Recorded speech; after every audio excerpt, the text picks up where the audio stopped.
Morning girls, B English literature second year. हम story पढ़ रहे हैं। हमारी पहली स्टोरी आपकी हो चुकी है 3 क्वेश्चंस एंड दूसरी स्टोरी आपकी जो थी द रिफ्यूजी। रिफ्यूजी स्टोरी हमने पढ़ी कि इसके अंदर एक कौन है, दादा और पोते हैं, उनकी कहानी है और वो लोग कहाँ से हैं, दे आर रिफ्यूजीज। जो किसान वर्ग है वो अपने स्थान से दूसरे स्थान पे जा रहे हैं और उनके बाढ़ के कारण उनके क्षेत्र प्रभावित हो चुके हैं। तो इस वजह से वो किस तरीके से उनका आत्मसम्मान इसमें स्टोरी में दिखाया गया है कि किसान के लिए उसके लिए बीज कितना इम्पोर्टेंट होता है। तो अब हमने इसमें क्वेश्चन आंसर सॉल्व करते हैं। पहला है आपका question, they walk through the new capital alien and from the far country, how far were their own land from here. ठीक है, सॉरी शॉर्ट आंसर टाइप नहीं, ऐसे टाइप क्वेश्चन में आते हैं हम। Write a critical summary of the story entitled the refugee by Pearl S Buck. Pearl S Buck के according कहानी का जो क्या है, आपको पूरे आलोचनात्मक एक निबंध लिखना है। तो आलोचनात्मक निबंध में आप किस तरीके से लिखोगे, पहले तो आप इंट्रोडक्शन लिखोगे किसका, ऑथर का। ठीक है, पहला आपका आएगा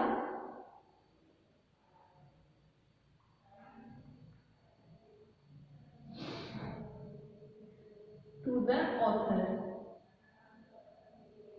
जो मैं आपको बता चुकी हूं पहले। उसके बाद में आपका आएगा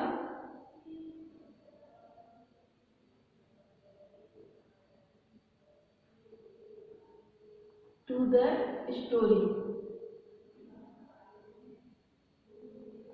ये भी मैं आपको बता चुकी हूँ। फिर आपका आएगा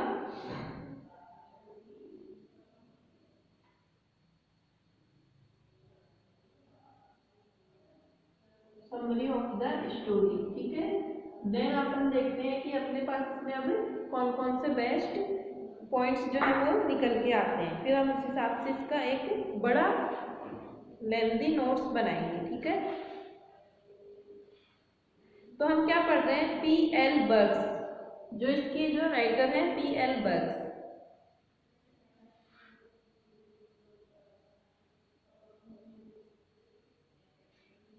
तो सबसे पहले हम देखते हैं, story entitled the refugee bring out the tragedy of those diligent poor flock who are uprooted from their land. कौन है, ये कहानी किसके ऊपर है, उन गरीब लोगों के ऊपर है।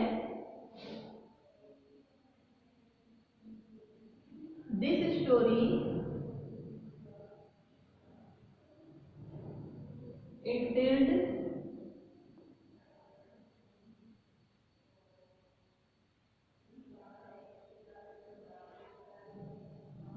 bring out the tragedy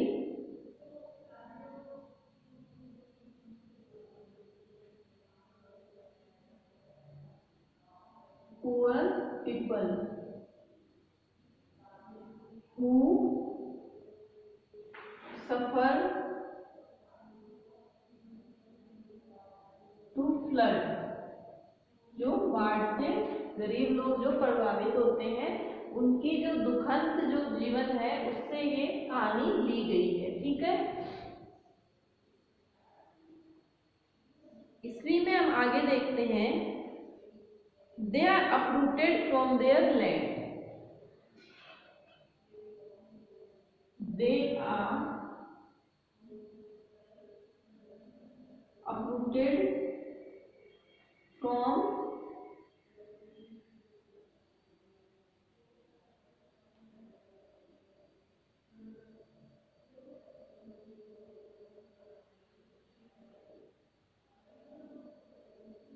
their land।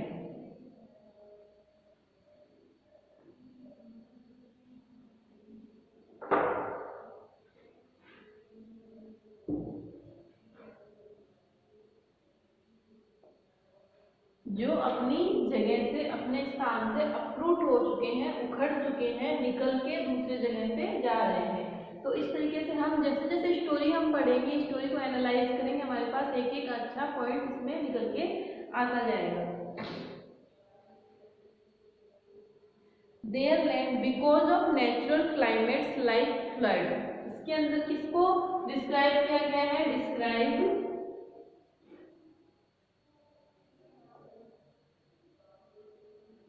The natural climate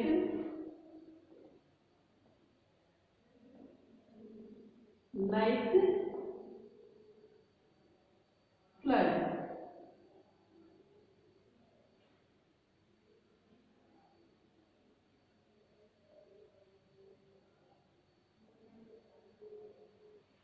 ठीक है, नेचुरल क्लाइमेट जो है इसमें कौन सा है, वो बाढ़, बाढ़ दिखाई गई है इसके अंदर। कोई भी पॉइंट्स आप लोगों को नहीं समझ में आ रहा हो नोट्स बनाते टाइम पे, तो आप मेरे को कॉल करके भी पूछ सकते हो और मैसेज करके भी पूछ सकते हो, ठीक है।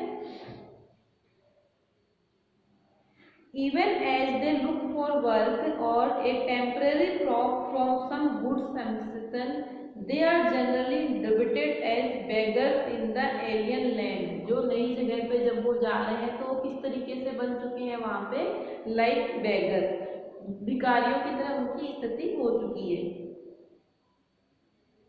The old man of this story is a symbol of the powers of man of strong characters। जो इसके अंदर है old man,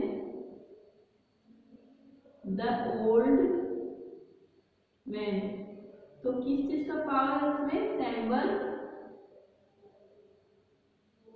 symbol of the power of man, मनुष्य की जो ताकत होती है उस चीज का सैंपल दिखाया गया है ओल्ड मैन के अंदर, ठीक है। Power of man,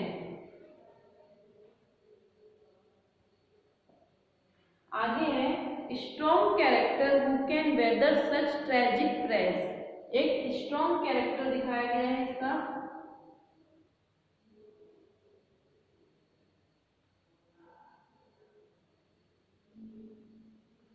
strong character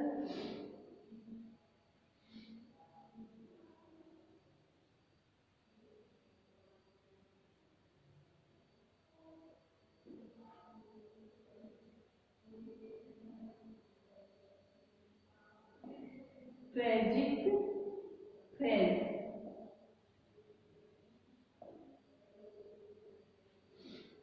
ठीक है। तो ये दिखाया गया है। आगे क्या दिखाया जा रहा है, in their lives to hard of down of prosperity once again. Prosperity means क्या, गरीबी इसके अंदर फिर से, जो जिस तरीके से वो क्षेत्र से प्रभावित हुए हैं उसके बाद में क्या है, उनके जीवन में वापस से गरीबी आ चुकी है।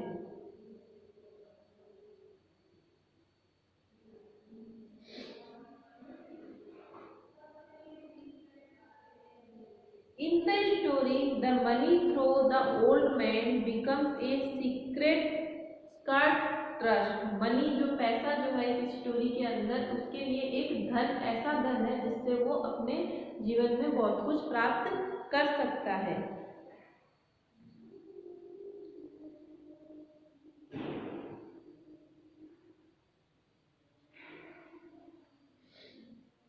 He keeps it to purchase seeds so that they can go back to his native land and work for his teeny grandson, the only other survivor of his family। उसकी फैमिली में दूसरा जो व्यक्ति है जो है वो उसका छोटा सा पोता ही है जो आगे सरवाइव करेगा। तो उसके लिए क्या है, पैसों की इस कहानी के अंदर अहमियत दिखाई गई है।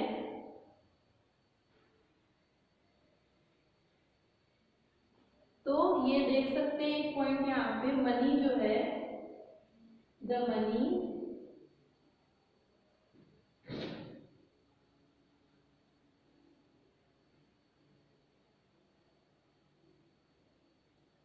Throne to the old man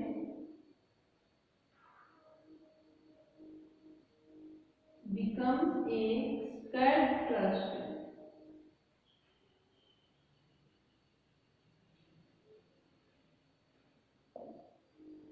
ठीक है। जो पैसा जो है, मनी जो है, इसमें उसमें व्यक्ति के, बूढ़े व्यक्ति का एक ऐसा विश्वास है कि इस पैसे से मैं बीज खरीद के अपनी लाइफ में आगे प्रोग्रेस करूंगा, अपने पोते के लिए कुछ कर पाऊंगा।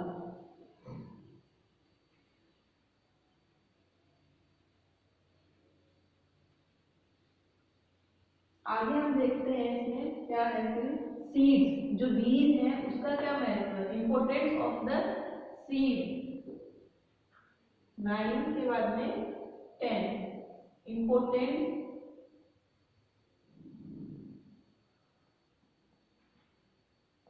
of the seeds in a farmer's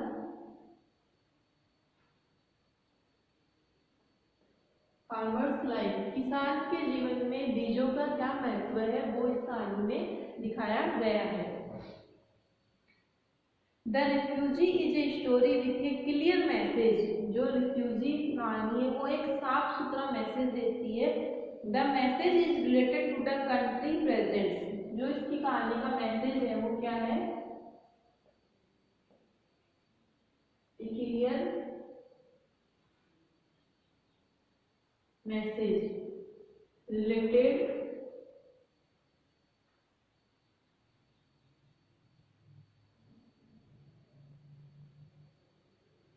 to the country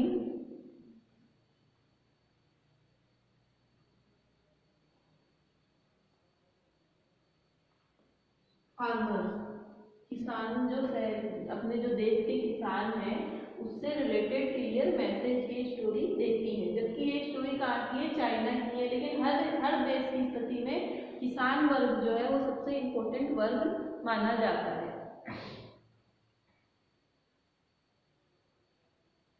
presents are the backbone of a country. जो प्रेजेंट्स होते हैं, फार्मर मान सकते हो आप, अगर ये वर्ड आपको लर्न नहीं होता है तो farmer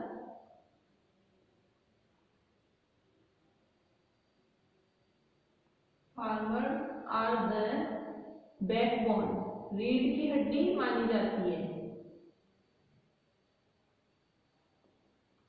of the country.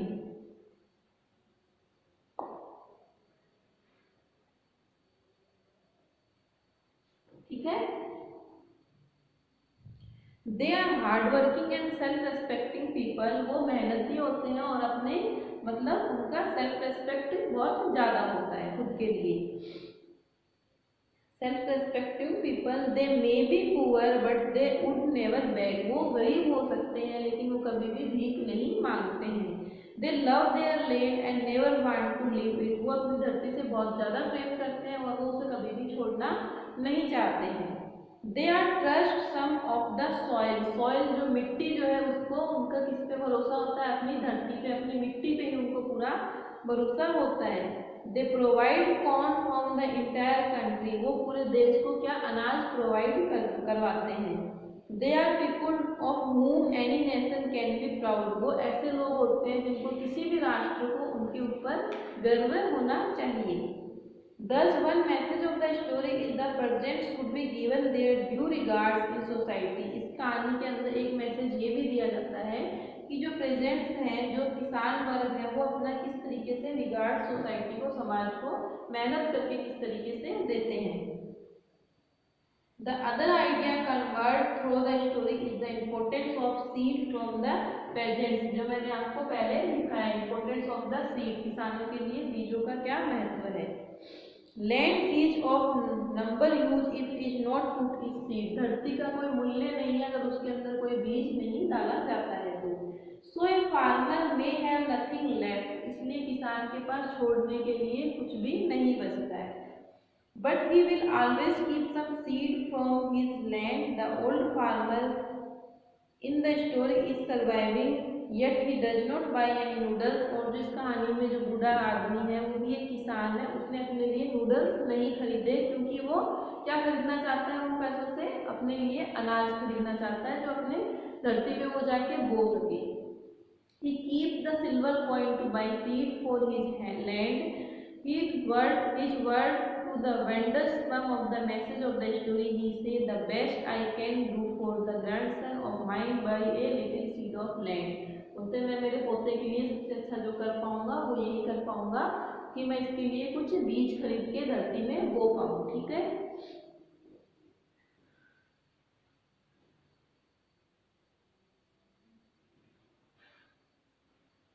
seed must to be seed. The land must to put to seed. The refugee coming to a new capital where no common man and woman. Refugee जो आ रहे थे नए शहर में आ रहे थे उनमें कोई भी common man और woman नहीं थे। They were not people who had always been poor. Their garments showed that they had been fairly well off. उनके जो वस्त्र कपड़े जो थे उनसे ऐसे लग नहीं रहा था कि वो भिखारी है। उनको तो एक आपदा के कारण, एक परिस्थितियों के कारण वो जगह छोड़ के जानी पड़ी उनको दूसरी जगह की। They were smoked apron of the dark blue cotton. उन्होंने नीले रंग के गहरे कपड़े पहन रखे थे। The smoking was done is a beautiful design. Their clothes and bedding willingly the strongly made. Their bodies were tall and strong. It showed that they were hard working people and had plenty to eat. उनके जो वस्त्र थे, उनके जो कपड़े थे और जो लंबे चौड़े थे वो दिखने में उससे पता चल रहा था कि वो कोई भीख मांगने वाले नहीं थे, वो कोई हष्ट पुष्ट खेती करने वाले किसान टाइप के लोग थे।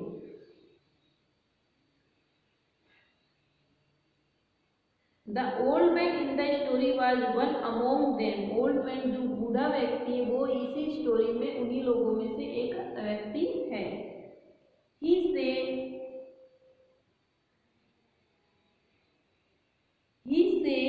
that they have had to leave their lands because the dislike broke and even were floods. वो कह रहे थे कि उन्हें मजबूरी में अपनी जगह छोड़नी पड़ी क्योंकि बाढ़ वहां पे आ चुकी थी। They had nothing to eat. उनके पास खाने के लिए कुछ भी नहीं बचा था। The old man is striving. जो बूढ़ा आदमी था वो भी इसी परिस्थितियों में कांप के चल रहा था। He is very tired. वो बहुत ही थका हुआ था।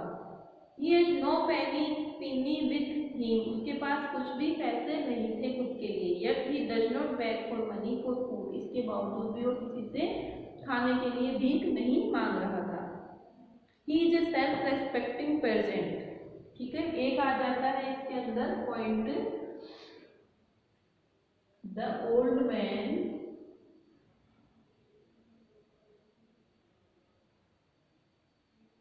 is a self-respecting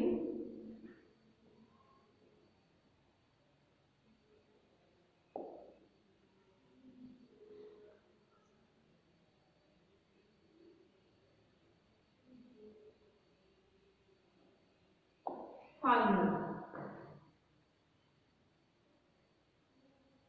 self respect रखने वाला एक गरीब किसान है। बूढ़ा व्यक्ति जो इस कहानी में एक फार्मर है जिसकी अपनी खुद की सेल्फ रेस्पेक्ट है। To him putting the land to see is even more important than his life. उसके लिए अपनी धरती को भी देखना संभालना अपने जीवन से ज्यादा प्रिय है। ही does not bag for money. वो किसी से भी पैसे नहीं मांगता है। To him, he said, even though I die, the land must be put to seed. बोलता है अगर मैं मर भी गया तो ये जो बीज जो है कोई ना कोई तो उस खेत में बो ही देगा। A passenger by give him silver coin. एक पैसेंजर जो जाता है वो उसको एक सिल्वर कॉइन देता है। The old man doesn't spend to buy food for himself. He keep to buy seed for his land. And the best I can do for this grandson of mine to is buy a little seeds for the land. Such men are really a matter of pride of any nation. इस तरीके के लोग जो किसी भी राष्ट्र के लिए गर्व महसूस करने वाले लोग हैं, जो अपने लिए खाना नहीं खाता है, अपने लिए नूडल्स नहीं खरीदने के बजाय वो अपने बच्चे के लिए सीड्स खरीदना चाहता है, धरती में उगाने के लिए अनाज खरीदना चाहता है वो पैसों से। आगे है the refugee were all from region. जो रिफ्यूजीज होते हैं वो किसी भी जगह से हो सके। It was clear from the garments they were wearing. आगे हम देखते हैं इसमें character of the old man who came with grandson. Character जो है मैन का वो किस तरीके का है। The old man who came with his little grandson has lost both his son and his son wife in the flood. जो बूढ़ा व्यक्ति है उसने नदी में जब बाढ़ आई तो अपने बेटे और अपने बहुओं को वो दोनों को ही वहां पे खो चुका है। Now he has only a little grandson with him. अब उसके पास में क्या है, सिर्फ एक उनका छोटा पोता ही है जो बाढ़ के दौरान बचता है। The first concern of the old man is this little one. इस स्टोरी के अंदर जो पहला कैरेक्टर है वो कौन है, ओल्ड मैन खुद अपने आप में ही है। जो बूढ़ा व्यक्ति है वो शब्द इस कहानी के अंदर अपने आप में एक किरदार है जो मेन किरदार है इस स्टोरी का। He is carrying the child delightfully with him। उसने अपने कंधे के ऊपर एक तराजू टाइप में बनाया हुआ है जिसमें 2 कढ़ाइयाँ और रजाई रखी हुई है। उसके अंदर उसने अपने छोटे बच्चे को कैरी किया हुआ है, उसके अंदर उसको वो लेके चल रहा है।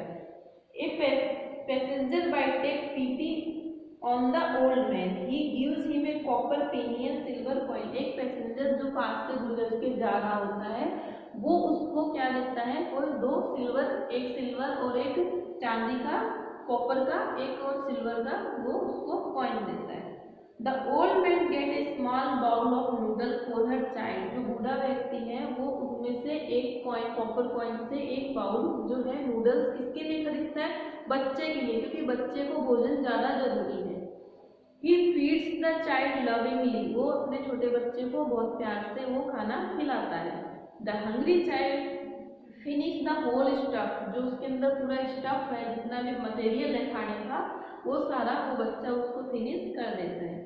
The old man is starving but he does not buy any noodles for him। जो बूढ़ा व्यक्ति है भूख और उससे कमजोरी की वजह से कांप रहा है, लेकिन वो फिर भी अपने लिए कुछ भी नहीं खरीदता है। His other concern is his land। उसका जो पहला कंसर्न क्या था, उसका पहला कंसर्न है उसका छोटा बच्चा। ठीक है, हमने देखा first concern of the old man is little one. जो छोटा बच्चा है उसकी पहली जो आवश्यकता है वो छोटा बच्चा है, और दूसरी उसकी जो कंसर्न आवश्यकता है वो क्या है, उसकी धरती है। तो इसमें ओल्ड मैन के जीवन में 2 चीजें महत्वपूर्ण दिखाई गई है। पहला तो उसका पोता, और दूसरा जो है उसकी धरती, land.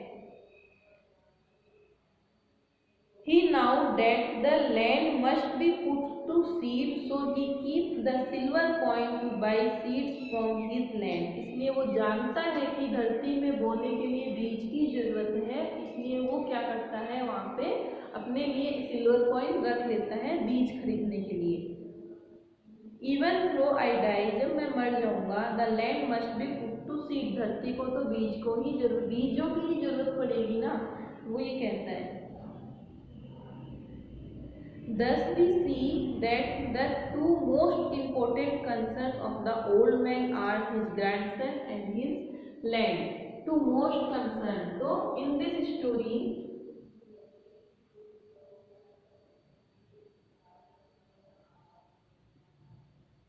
there are 2 most concerns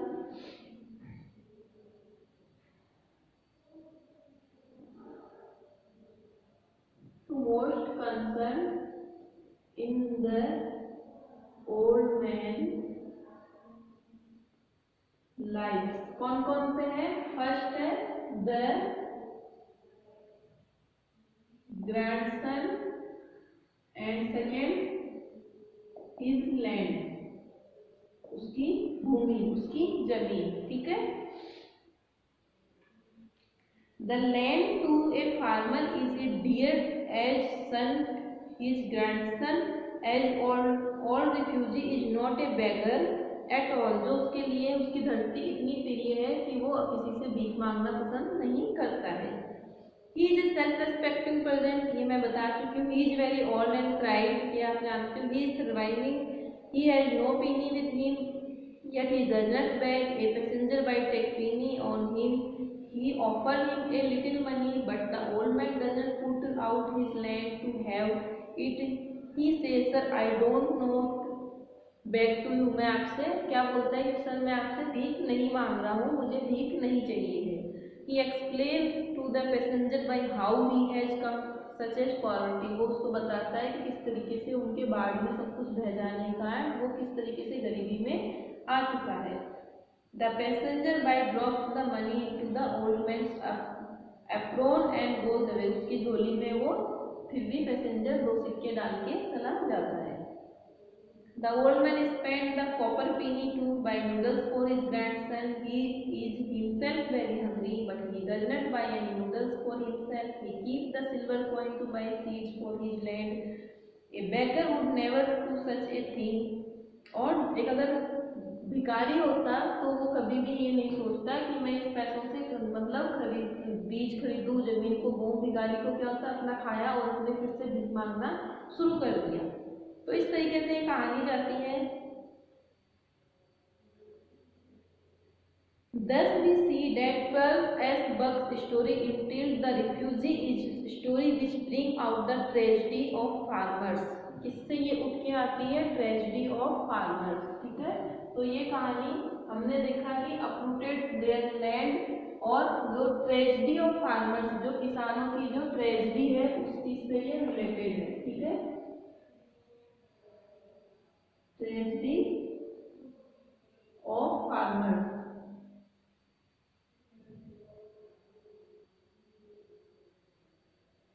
last point आप 15 नंबर पे ये डाल सकते हो कि कहानी किससे रिलेटेड है, ट्रेजेडी ऑफ फार्मर्स, किसानों के दुखों से दिखाई गई है।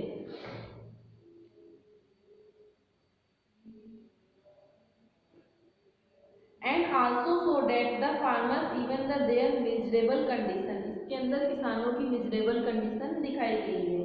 Are man of strong character of the even agriculture is very important, agriculture जो उनकी भूमि है, उनकी कृषि जो खेत का जो काम करते हैं वो उनके लिए बहुत ज्यादा इंपॉर्टेंट है। They live for it and are ready to make sacrifice to see that the land are put to proper use for protruding trains so that there is no lack of food material causing starvation।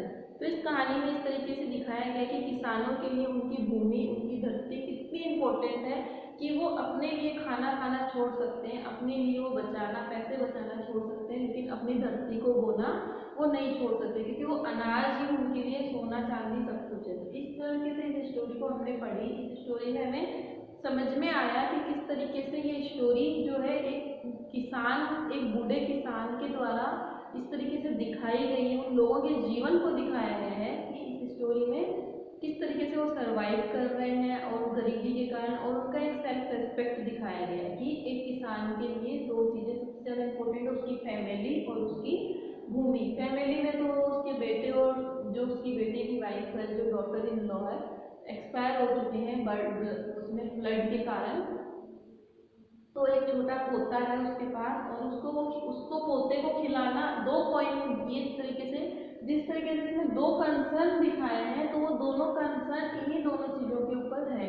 तो उसके पास 2 point है, 2 point, एक land के लिए और दूसरा उसके बच्चे के लिए, उस पोते के लिए। तो इस तरीके से कहानी आपको समझ में आ गई होगी। तो अपने 2 स्टोरी हो चुकी है, 4 चैप्टर्स हो चुके हैं सेकेंड पेपर में।